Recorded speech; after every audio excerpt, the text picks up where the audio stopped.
Hey, welcome back, guys. It's Sunday. It's 8 o'clock. We didn't get near the rain they were calling for, which is typical. Seems to keep splitting around us, but we got some rain. I'm grateful for ½ inch. I think our one field, our furthest field to the north, I heard up that way got close to 3.5 inches, and then maybe an inch on the one field that the second cut we did. They didn't yield anything, is what they're showing online. I don't know if that's true or not, but I know a couple of people a few miles south of there got around that, was it 6/10, 7/10, something like that. So great start there. We only got a half inch here. We're gonna mow down the rest of the second cut tonight, I think. We'll see. I want to double check the forecast here for the 10th time tonight. Today is Sunday. It's late Sunday night. It'll be nice, less traffic because we got both fields are on a highway, and I got to cross the Maumee River on a narrow bridge, kind of a long bridge near town. Be a lot less traffic doing it tonight.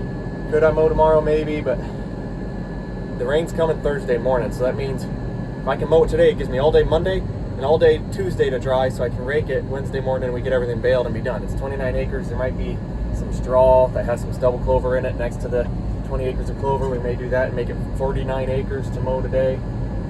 I don't know. I don't know how stupid I want to be about all this, if we run out of time or not, but the machine's got lights for a reason, I guess, so let's go get on the road, I guess. We'll, oops, steering out of neutral. Yeah, it is. Alright, there we go. Let's check the forecast before we head out, but I think I'm ready to go. Well, the one nice thing about going out this late to mow, this is a US 66 South heading towards town, and there's hardly a car on the road at all. I might have to get over once or twice to get to the field rather than every sometimes it feels like every quarter mile I'm getting off the road, but no, I see one car coming up, but it ain't. This should be a lot easier than normal. Well, it's thin. This spot especially. It gets thicker as we get further in. As you can see here, it gets a little bit nicer. It's only going to keep getting darker too, so we'll see how nice these lights are on this mower.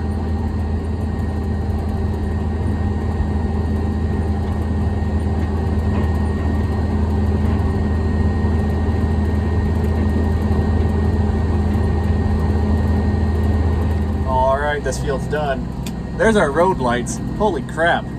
I can't see nothing. Oh my gosh. Oh well. We got one more field to go. Well, here's some of the hay. Let's take a look at her. Honestly, looks pretty good. Looks like it's mowing pretty good on this spot. Here's a thicker place. One of very few. Nice hay. Honestly, a little bit of dew in it, but it's not wet at all from that rain. Dried out pretty good.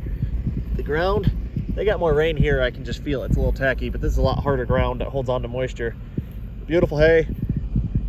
Nice stuff. Well, we're getting the clover field opened up. Honestly, this doesn't look half bad for how dry it's been. I'm not saying I'm impressed, but I'm content with it. Well, there's a deer. Whatever you can see that way out there at the edge of my headlights. Still standing there. Now we're chasing him. No, this ain't too terrible. I don't even know what the windrow looks like. We'll find out when we get back around, I guess. Well, field's opened up. Got 4 rounds around it. This is probably my 3rd or 4th pass now going back and forth. So we'll see how quick we get this done. And then we're going to mow down the straw field right next to it. So we got 20 acres here in this clover. And then right next to it was wheat. But they didn't windrow, they just spread the straw. There's stubble clover in that. So what we're going to do is we're going to mow that down and bale that for straw. I wasn't wanting to, but with the drought, I'll take all the hay we can get, and I don't want that unless the straw is baled off. That stubble clover will be junk if there's that much straw in it. So we can make some money on the straw, so what we'll do is we'll mow it. We'll pay them what we normally pay for straw, and then just take off how much we charge for custom mowing, and do it that way. I think it'll work out pretty good. Well, last row of clover, and we're going to start in on the straw, the wheat, whatever you want to call it, the stubble clover. I don't know. It's just right there. Worked really good because the field drives on the west side of the field. So you get your 4 rows off and you just slowly work your way east.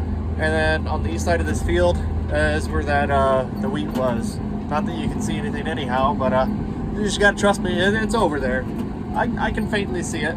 I don't know how people back in the day used to farm with the headlights they used to have, because holy cow, I mean, a candle gave off more light than some of those. And these aren't LEDs by any means, but I feel like it's pretty well illuminated. I can see pretty good. I'm pretty happy with it. Not to say it can't be better, but it's good enough. I think I can count on one hand probably the amount of times I've mowed hay in the dark. This is probably the third or fourth time I've done it. It's not something I love doing, but I worried we were going to miss the window if I waited till tomorrow to do it. So I'm like, let's just do it. Then I can't change my mind when I wake up and see the forecast or whatever. So it's getting done. So yeah, I just wanted to get out and check how it was cutting and everything. Maybe I'm going to bring this windrow in. Doesn't seem all that big at all. I mean, it is on the edge. It actually is kind of damp. There's some dew in this. Geez, oh Pete. Maybe I shouldn't be out here. Oh well. Too late to turn back now. I'm gonna taper that windrow in just a fuzz. That way, if I don't want to rake this, I can come right in here with the baler and bale right out of it. I think it'll take it, but let's make it easy on ourselves. So you can see we're in the wheat field now. To my right is the clover we just mowed. There's actually a lot of clover out here. It might make a decent stubble hay, especially now we're clipping this off. We'll get this baled off. It'll be a good way to start our day of baling. We'll probably just start here. We already got straw in the chamber, so that'll be kind of convenient. Now this is a lot dirtier straw or dirty hay, however you want to look at it. If you consider this more of a hay or straw, I consider this a straw, but there are spots where there's a lot of green growing material and not as much straw, but we'll just sell this as straw or just take it to auction and offload it and get rid of it. But I don't think I'd want the stubble without, I don't think I'd want the clover this fall with if it had all of the straw that came out the combine and everything laying in it, because that'd just be, I baled some of that as custom baling for other people, and that stuff just is not pretty stuff. It won't sell very well. I'll be honest, when I first started, I was thinking this is a waste of time. There really isn't that much straw out here. I don't know if you can pick that up. That's a pretty good sized windrow. Some of it probably doesn't even need doubled. I could just bale right out of the windrow. That's why I kind of tapered it in case there was enough. I still think we'll double these up with the rake, but there's actually a decent amount out here, which is not all bad. I don't know if you can pick any of that up on camera. You'll see as we get to the headland here. I'll have to slow down because I can't do everything one-handed here, but I guess this is a bad example here because this headland is exceptionally short compared to the rest of the field. If you can see that, we'll pick the header up. Maybe we'll see what we're looking at here once we get turned around. It's really hard to pick anything up on camera when it's dark out. But yeah, that's a good windrow. Well, the windrows are honestly pretty good sized. Look at that.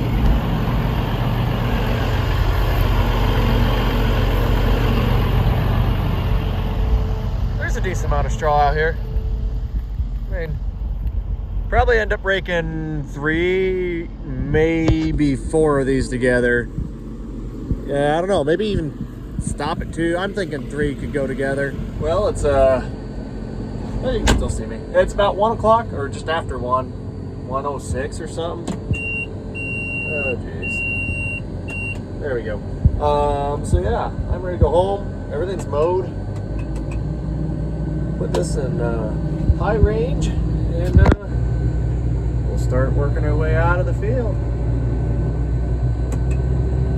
Looks like we have just enough fuel to get home, because I had mowed that 90 acres down last time with this, and we haven't fueled it up since. And this field of straw is 20 acres, the clover was 20, and then we had the 9 acres plus probably a fair amount of driving. There's probably 12 miles or so to the first field, another 6 or 7 or 8 or something to get to this, and then I got another 12 miles home.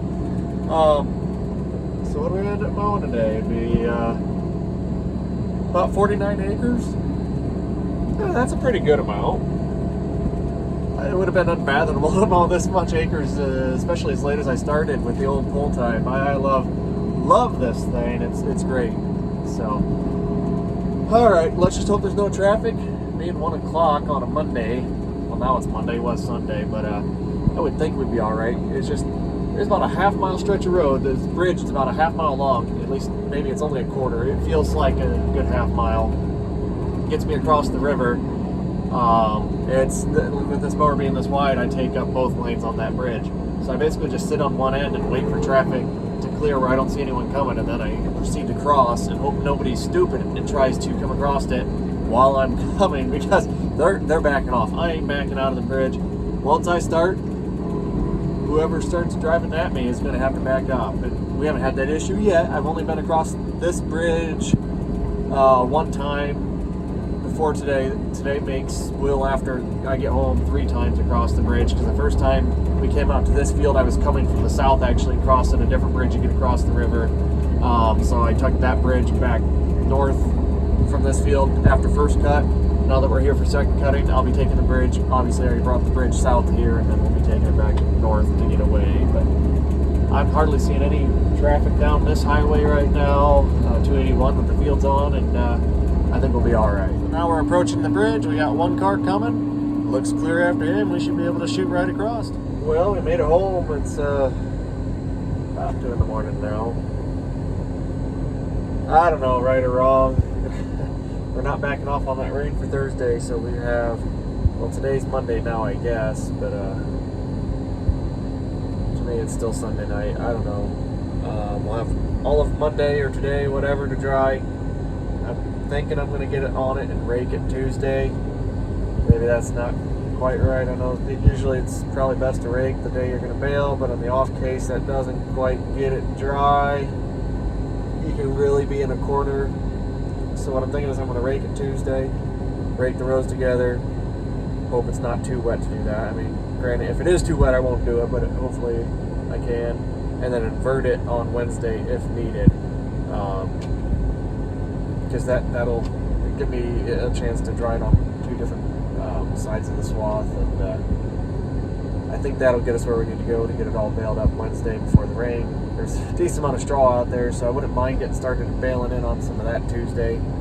Still have 4 loads of alfalfa second cut to unload, so hopefully I can do that today or Monday or whatever you want to call it.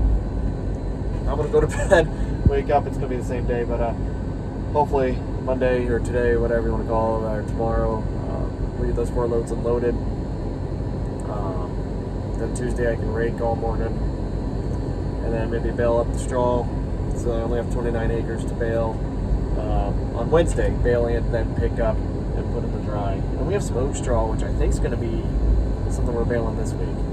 They haven't finished combining it at all. They were going to cut what they wanted to bale of it, and then wait to finish cutting the rest of the field until after the rain this weekend passed. So I assume they'll be getting in and cutting that. Hopefully they're patient with me. I don't want to have to round bale it all, but I could just to get it done quick, and then we kind of haul if there is a 1/10 inch of rain. With the big squares, you're kind of committed.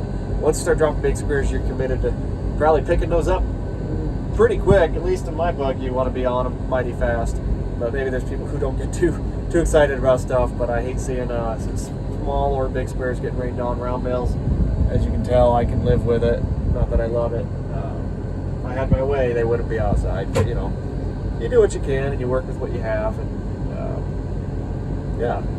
So yeah, I don't know if you enjoyed this one or not. There was nothing too crazy exciting, but just something different. We don't usually mow in the dark or do any farming in the dark for that fact. We're hay farmers, right? It's got to be dry when we're farming.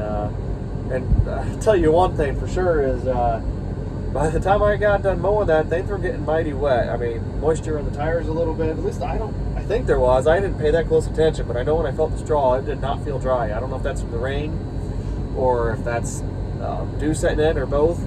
Either way, I think it'll dry out. It's pretty light, fluffy windrows. Straw, I'm not too worried about being able to bale on Tuesday, so at least kind of lighten the burden. I'm curious to see what's even out there. 20 acres. I would expect 2 bale an acre minimum, but under 6. So we're going to yo-yo between that. Just say an estimate of say 35 to 40 bale as a base, all the way up to call it 5 bale an acre times 20. We're looking at 100 bales. So we got about anywhere from 1 to 3 gooseneck loads of straw to haul out of there, which is nothing crazy, but that'll still take a good afternoon to eat, full evening, afternoon. I figure about an hour and a half probably per load Maybe we can tighten that up a little bit, but I'd say if we want to be conservative, hour and a half, 2 hours, so 3 loads on the high end, we'll have about 5, maybe 6 hours of hauling to get that done. So if we can get that, it's 5 or 6 hours of work displaced on the Tuesday, along with the time it takes to bale that, say the 3 hours to bale or whatever, that'd be great. So then we don't have to be working till 4 in the morning, 2 in the morning on Wednesday trying to pick up bales. But whatever it takes, and we'll get there because I don't have any more second cut to go. So that's awesome. This is the last of second cut. Third cut here at my home place. There's some spots, not the whole field, but some spots that are knee high, with most of the field that I walked being 6 to 8 inches.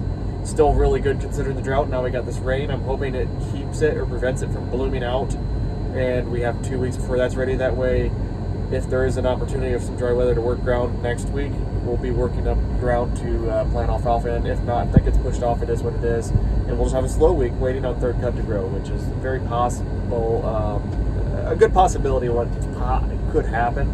At least now, from hell or high water, second cut is all mowed and we're going to get it baled. I just hope it don't get rained on. That'd be a disappointing way to finish up second cut. It was a very thin second cut across to most acres. The second cut of my home farm did just phenomenally well compared to everything else. Like when I baled it, I wouldn't say I was disappointed. I was pretty content, but I'm like, oh, could have been better. That would have been nice, but you know, this is okay. This is good. And then now that I've baled everything else, with the next best field being like 30 bale an acre, and then just dropping off from there, my home farm did twice as good as the next best field. So I'm just over the moon. And like, phenomenal. We did something right there. Really excited to see what we got going. So just curious to see what third cut's going to do on it. So tune along, guys. We got a lot of hay season left. We have plenty of videos we'll be posting here before the season's over. I guess we'll catch you in the next one. Oh yeah, I thought I'd show you this really cool. It has a light that comes on and illuminates your steps and kind of some of the ground around the mower when you open the door up after you shut it off.